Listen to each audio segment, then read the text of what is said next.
नमस्कार दोस्तों, आपका दिल से स्वागत है द स्टोरी इंस्पायर्ड चैनल पर। यह कहानी एक ऐसी सच्चाई को उजागर करती है जिसे हम अक्सर नजरअंदाज कर देते हैं।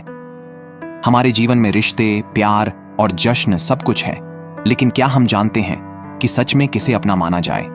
इस कहानी में आपको ऐसी बातें सुनने को मिलेंगी जो शायद आपकी सोच को बदल देंगी। चलिए शुरुआत करते हैं और जानते हैं एक ऐसी कहानी जो हमें सिखाती है कि सब कुछ मोह माया है और यहां कोई भी अपना नहीं होता। दुनिया में हम अक्सर अपने रिश्तों को लेकर भ्रमित होते हैं। हमें लगता है कि जो लोग हमारे पास हैं वे हमेशा हमारे साथ रहेंगे, लेकिन क्या सच में ऐसा होता है? इस दुनिया में ऐसा कोई नहीं जो पूरी तरह से हमारा हो। जब हमें किसी चीज की सच्ची जरूरत होती है तब वही लोग हमें छोड़कर चले जाते हैं जिन्हें हम सबसे ज्यादा अहमियत देते हैं। एक समय था जब हम अपने परिवार और दोस्तों के बीच खुश रहते थे, लेकिन जब तक हमें उनकी सच्चाई नहीं समझ में आती तब तक बहुत देर हो जाती है। यह कहानी हमें यही सिखाती है कि हम अक्सर दूसरों पर निर्भर रहते हैं, लेकिन अगर हमें अपनी जिंदगी में सफलता चाहिए तो हमें खुद पर विश्वास करना सीखना होगा।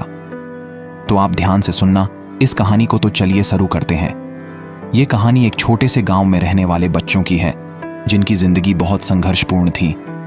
इन बच्चों के माता पिता बचपन में ही चल बसे थे और यही कारण था कि इन बच्चों ने बहुत जल्दी अपनी जिम्मेदारियां समझ ली थीं। 3 भाई और 1 बहन इस गांव में रहते थे और उन्हें अपने जीवन की शुरुआत में बहुत कठिनाई का सामना करना पड़ा था। शुरुआत में उनकी जिंदगी बेहद कठिन थी क्योंकि माता पिता की कमी के कारण उन्हें हर काम खुद ही करना पड़ता था। लेकिन समय के साथ उनके दिल में एक दूसरे के प्रति सहानुभूति और प्यार बढ़ने लगा। भाइयों ने जंगल में लकड़ी काटने का काम शुरू किया, जबकि बहन घर का काम संभालने लगी। बहन ने अपने भाइयों के लिए खाना पकाना, घर के अन्य काम करना और उनके लिए सबसे अच्छा करने की कोशिश की। भाइयों और बहन के बीच का यह प्यार और साथ निभाने की भावना ही उनकी ताकत बन गई थी। दिनों के साथ वे धीरे धीरे सीखने लगे कि जीवन के छोटे छोटे संघर्षों से कैसे जूझना है। एक दिन जब भाइयों ने जंगल से लकड़ी काटकर बाजार में बेची तो उन्होंने उस पैसे से चावल और मछली खरीदी।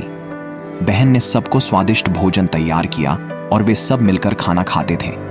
इस तरह उनका जीवन धीरे धीरे आसान होता गया था। लेकिन एक दिन जब बहन रसोई में काम कर रही थी, एक घटना घटी जिसने उनकी जिंदगी बदल दी। रसोई में काम करते हुए बहन का अंगूठा तेज चाकू से कट गया और खून बहने लगा। बहन ने सोचा कि अगर भाइयों ने देख लिया तो वे बहुत दुखी हो जाएंगे, इसलिए उसने खून को छिपाने का फैसला किया। उसने अपना दुपट्टा उस पर लपेटने की कोशिश की, लेकिन फिर उसे समझ में आया कि यदि दुपट्टे पर खून के धब्बे पड़ गए तो भाइयों को संदेह हो जाएगा। उसने दीवार पर खून लगने का ख्याल भी किया, लेकिन फिर सोचा कि इससे भी वे सवाल पूछेंगे। इस प्रकार बहन परेशान हो गई क्योंकि वह किसी भी तरीके से अपने भाइयों को दुखी नहीं करना चाहती थी। वह सोचते सोचते अंत में उसे खून को उस सब्जी में मिला देने का विचार आया जिसे वह बना रही थी। जब भाइयों ने घर लौटकर खाना खाया तो उन्होंने इस सब्जी का बहुत तारीफ की। सभी 7 भाइयों ने यह कहा कि आज की सब्जी पहले से कहीं ज्यादा स्वादिष्ट थी। बहन खुश हो गई, लेकिन वह यह नहीं चाहती थी कि भाइयों को यह बात पता चले। वे सब उस रात आराम से सो गए और अगले दिन जब वे जंगल गए तो उन्होंने वही स्वादिष्ट भोजन फिर से चर्चा करना शुरू किया।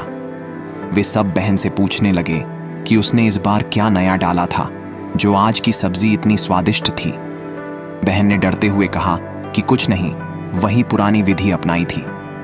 लेकिन बड़े भाई ने शर्त लगा दी कि उसे बताना ही होगा। फिर बहन ने सब कुछ बता दिया और कहा कि उसकी अंगुली कट गई थी, इसलिए उसने खून को सब्जी में मिला दिया। अब कहानी एक और मोड़ पर आ चुकी थी जब भाइयों ने अपनी बहन की सच्चाई जान ली। वह क्षण जब बहन ने सब कुछ उजागर किया उनकी दुनिया को एक नया रूप दे गया।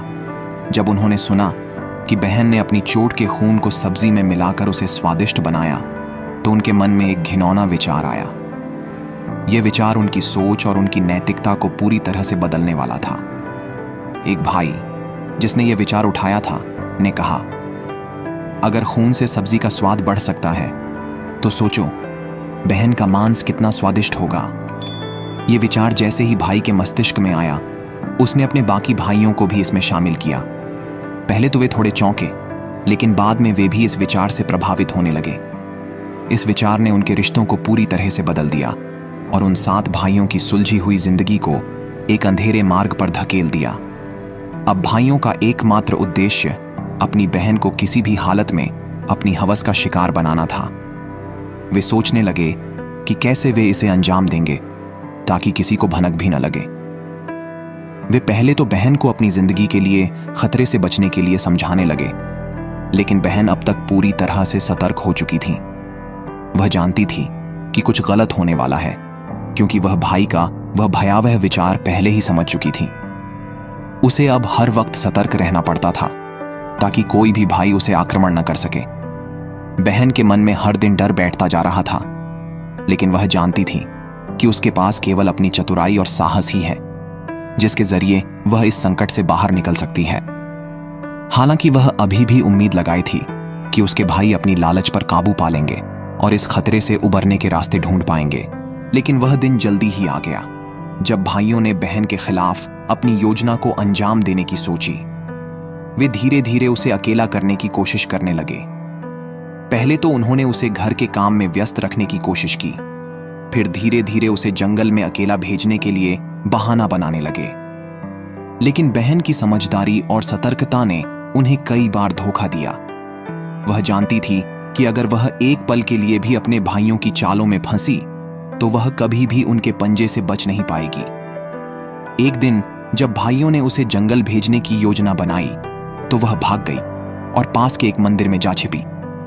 वह जानती थी कि यह उसका आखिरी मौका था और अब वह वहां से कभी नहीं लौटेगी। बहन ने अपनी जान बचाने के लिए साहस का परिचय दिया और इस तरह यह संघर्षपूर्ण कहानी एक नई दिशा में मुड़ गई, जिसमें उसके जीवन का सबसे बड़ा मोड़ आने वाला था। बहन का मंदिर में छिप जाना और अपने भाइयों से बचने की कोशिश एक नई शुरुआत थी।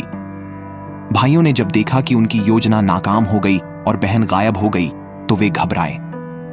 उन्हें समझ में ही नहीं आ रहा था कि बहन कहां गई और क्यों अचानक गायब हो गई। उन्होंने हर जगह उसे ढूंढा, लेकिन वह कहीं नहीं मिली। बहन ने एक मंदिर में जाकर भगवान से अपने प्राणों की रक्षा की और भगवान की कृपा से वह सुरक्षित रही। अब उसकी जिंदगी के एक नए अध्याय की शुरुआत हो रही थी। मंदिर में रहते हुए बहन ने भगवान से आशीर्वाद लिया कि वह अपनी जान बचाकर अपने भाइयों के झूठे आरोपों से मुक्त हो सके। वहां उसने संकल्प लिया कि वह अब कभी भी अपने भाइयों के पास वापस नहीं जाएगी। उसने यह भी ठान लिया कि उसे अपनी जिंदगी को एक नए तरीके से जीना होगा और अपने संघर्ष को आत्मविश्वास और साहस से बदलना होगा। बहन ने अपनी कहानी मंदिर के पुजारी को सुनाई और उन्होंने उसे ढांढस बंधाया और कहा कि भगवान हर कठिन समय में साथ होते हैं। लेकिन भाइयों को अब भी बहन के भागने की बात समझ में नहीं आई थी।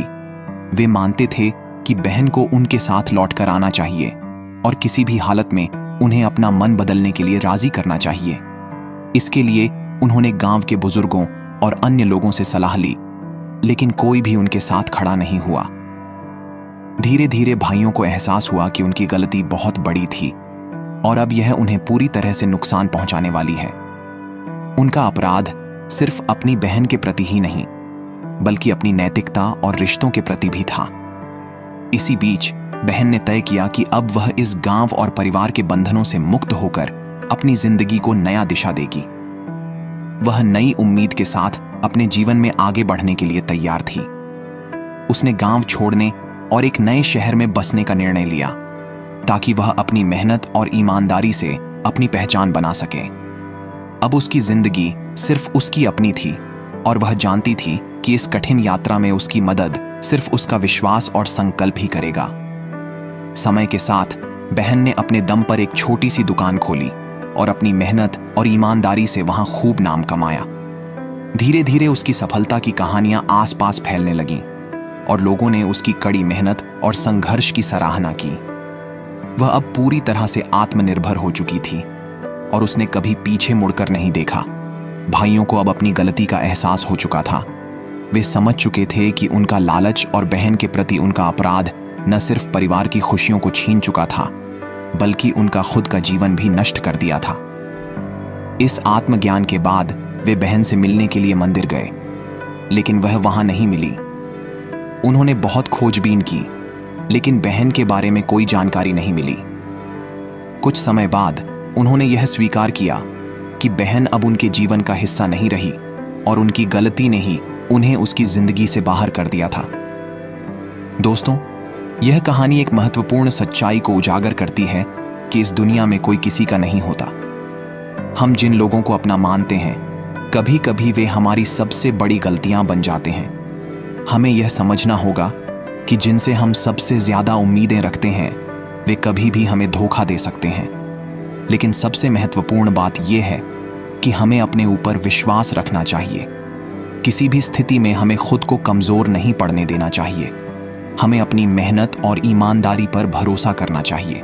यदि आपको यह कहानी प्रेरणादायक लगी हो तो कृपया इसे अपने दोस्तों के साथ साझा करें। हमारे चैनल बोधी थिंक स्पाई को सब्सक्राइब करें और ऐसी ही प्रेरणादायक कहानियों के लिए जुड़े रहें। धन्यवाद।